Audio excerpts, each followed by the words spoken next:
టీచర్ల సమస్యలపై చట్టసభల్లో పోరాడేందుకు బీజేపీ నుండి కరీంనగర్, ఆదిలాబాద్, నిజామాబాద్, మెదక్ టీచర్ ఎమ్మెల్సీ అభ్యర్థిగా బరిలో దిగుతున్న విద్యావేత్త మల్కా కొమరయ్య గారిని ఆశీర్వదించి మొదటి ప్రాధాన్యత ఓటు వేసి గెలిపించండి. కాళేశ్వరాన్ని ప్రస్తుతిస్తూ స్తుతిస్తూ అద్భుతమైన ప్రాజెక్ట్ అని చెబుతూ తెలంగాణ స్టాటిస్టికల్ అబ్స్ట్రాక్ట్లో కనీసం పాప రాసిన అధికారులను నిజాలు చెప్పారు.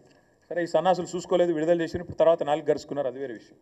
ఇంకోటి, ఈ వ్యవసాయానికి సంబంధించి మీ నివేదికనే చెప్తా ఉంది స్పష్టంగా, రాష్ట్రంలో కాళేశ్వరం ప్రాజెక్టు కానీ మిషన్ కాకతీయ లాంటి ప్రాజెక్టుల వల్ల కానీ ఎంత వ్యవసాయ విస్తరణ జరిగింది, ఎట్లా సంపద పెరిగింది. ఇప్పుడు నేను చెప్పాను తలసరి ఆదాయం పెరిగింది అని చెప్పాను, రాష్ట్ర జిఎస్డిపి పెరిగింది. కేవలం ఒకటే సెక్టర్ వల్ల పెరిగిందా? కాదు. ఈ రాష్ట్ర ఆదాయము, వ్యవసాయ విస్తరణ, ఆదాయం పెరిగింది, సంపద పెరిగింది అంటే ఇవాళ మీరు మాకు అప్పచెప్పినాడు దాదాపు 34 లక్షల ఎకరాల్లో ఆనాడు పంటలు పండేది. 68 లక్షల, మొత్తం నేను చెప్పేది వరి, 68 లక్షల టన్నులు ఆనాడు ఉత్పత్తి అయ్యేది మీరు అప్పచెప్పినాడు. మేము దిగిపోయేనాడు మరి మొత్తం చూసినట్టయితే ఓన్లీ వరి నేను చెప్పేది, మిగతా పంటలు కాదు. 1,18,00,000 ఎకరాల్లో సాగైతున్నది, 2,60,00,000 టన్నులు ధాన్యం పండుతున్నది, వరి ధాన్యం. అంటే ఎక్కడ మీరు అప్పచెప్పినాడు 34 లక్షల ఎకరాలు, ఎక్కడ 1,18,00,000 ఎకరాలు, ఎక్కడ 68 లక్షల టన్నులు, ఎక్కడ 2,60,00,000 టన్నులు. ఇది వ్యవసాయ విస్తరణ జరిగిందా లేదా, కాళేశ్వరం పనికొచ్చిందా లేదా, మిషన్ కాకతీయ కమిషన్ కాకతీయ అయ్యిందా? ఈ సొల్లువాగుడు వాగిన సన్నాసులందరూ దయచేసి కాంగ్రెస్ మిత్రులు చదువుకోండి, మీ ప్రభుత్వం ఇచ్చిన రిపోర్ట్ని నేను కోరుతా ఉన్నాను. ఐటీ ఎక్స్పోర్ట్స్ ఆనాడు తెలంగాణ రాష్ట్రం ఏర్పడ్డ నాడు ఐటీ ఎక్స్పోర్ట్స్ మీరు మాకు అప్పచెప్పినాడు 57,000 కోట్లు. మేము దిగిపోయినాడు ఐటీ ఎక్స్పోర్ట్స్ 2,41,000 కోట్లు. ఆనాడు ఐటీ రంగంలో మొత్తం మీరు దిగిపోయినాడు మాకు అప్పచెప్పినాడు ఐటీ రంగంలో ఈ రాష్ట్రంలో ఉద్యోగులు 3,23,000. మేము దిగిపోయినాడు 10 లక్షలు, అంటే 3 రెట్లు. అటు వ్యవసాయం పెరిగింది, ఇటు ఐటీ పెరిగింది. అట్లాగే మీరు ఆఖరికి యాదవ సోదరులకు, కుర్మ సోదరులకు మేము గొర్రెలు పంచి పశు సంపద, జీవ సంపద పెంచే ప్రయత్నం చేస్తుంటే, దానికి కూడా బీసీలను బలోపేతం చేసే ప్రయత్నం చేస్తుంటే దాని మీద కూడా చిల్లర మాటలు మాట్లాడారు.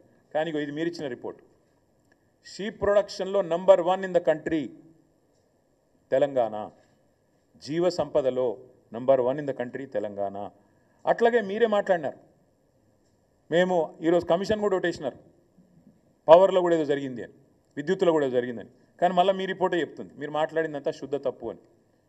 పర్ క్యాపిటా పవర్ కన్జంప్షన్ ఎట్లా పెరిగింది, ఎట్లా విద్యుత్ స్థాపిత సామర్థ్యం పెరిగింది, ఇది నివేదిక. ఎట్లా పెరిగింది ఆనాడు ఎంతుండే మీరు మాకు అప్పచెప్పినాడు పర్ క్యాపిటా ఎనర్జీ కన్జంప్షన్ 1,356 యూనిట్లు. మేము దిగిపోయినాడు ఎంతుంది 2,349 యూనిట్లు. మరి ఎట్లా పెరిగింది? ఇది వ్యవసాయ విస్తరణ జరిగింది, అట్లాగే పరిశ్రమల విస్తరణ జరిగింది, గృహాలలో కన్జంప్షన్ పెరిగింది, నాణ్యత పెరిగింది విద్యుత్తుది, కాబట్టి కన్జంప్షన్ కూడా పెరిగింది. ఇవన్నీ కూడా మీ రిపోర్టే చెప్తా ఉంది. ఇంకొక 2 మాటలు మాత్రం మీకు చెప్తాను నేను. ఫ్యాక్టరీస్ ఇది చూడండి దయచేసి, ఎట్లా పారిశ్రామిక విస్తరణ జరిగింది.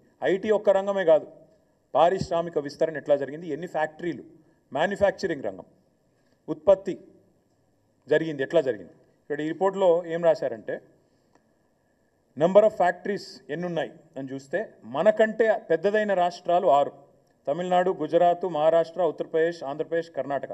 వాళ్ళ తర్వాత మన స్థానం, నెక్స్ట్ మనమే. అంటే వీళ్ళకి మనకంటే జనాభాలో, సైజులో, భౌగోళికంగా చాలా పెద్ద రాష్ట్రాలు.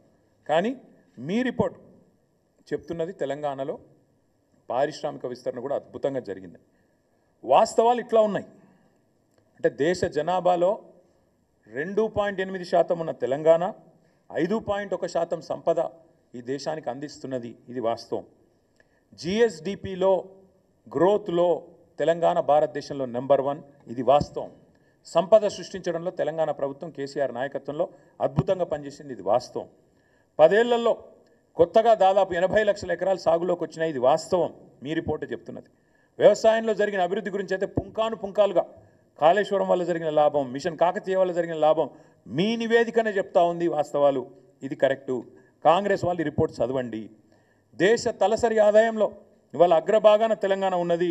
1,84,000 నుంచి 3,56,000 జాతీయ సగటు కంటే డబల్ ఉన్నది అని మీ నివేదికనే చెప్పిన మాట వాస్తవం. మోదీ గారు తలకిందులు తపస్సు చేసినా, రాహుల్ గాంధీ గారు మరొక 100 జోడో యాత్రలు చేసినా ఇది సాధించలేరు అనేది కూడా వాస్తవం. అట్లాగే తెలంగాణలో గత 10 సంవత్సరాలుగా కేసీఆర్ గారు అకుంఠిత దీక్షతో, మొక్కవోని పట్టుదలతో ఒక అభివృద్ధి యజ్ఞం చేసినారు. ఇది కూడా వాస్తవం అని మీ నివేదికనే చెప్తా ఉంది. అట్లాగే 2014-15లో 5 లక్షల కోట్లున్న రాష్ట్ర సంపద ఇవాళ 15 లక్షల కోట్లు అయిందని మీ నివేదికనే కుండబద్దలు కొడుతున్నది. ఇది కూడా వాస్తవం. 10 ఏళ్ల కిందట ధాన్యం ఉత్పత్తి 68 లక్షల టన్నులుంటే ఈరోజు 2.60 లక్షల కోట్లు, అంటే 260 లక్షల టన్నులుగా పెరిగింది అని మీ నివేదికనే చెప్తున్నది. ఇది వాస్తవం.